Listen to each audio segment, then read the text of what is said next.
Hello everyone, তো আমি যাচ্ছি আজকে বোনের বাড়িতে। তো আমরা এখন ট্রেনে আছি। বাবু তো বসেই আছে, বসে থাকতে থাকতে আমার শ্বশুরমশাই ওর সঙ্গে কথা বলছে আর ও হাসছে।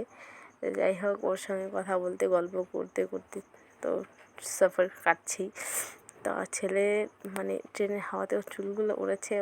ও মনে হচ্ছে যে কী যে হচ্ছে, কিন্তু চোখ খুলতে পারছে না, কারণ জানোই তো ট্রেনের বাসে বসে হাওয়াটা দেখতে দেখতে প্রায় চলে আসলাম লাস্টে চিলাপাতা ফরেস্টের পাশ দিয়ে যাচ্ছি। তো ফরেস্টের তো একটা অসাধারণ ভিউ থাকে, কত সুন্দর লাগছে দেখো, শান্তশিষ্ট পরিবেশ। তার মধ্যে দেখতে দেখতে চলে আসলাম।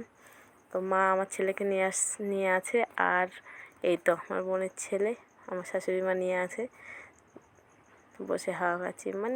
কী বলি, আসার পরে তারপরে দেখে আমাদের মায়ের বাড়ি থেকে তো এখন বোনের বাড়ি যাচ্ছি। তো দেখা হচ্ছে পরের ভিডিওতে, টাটা।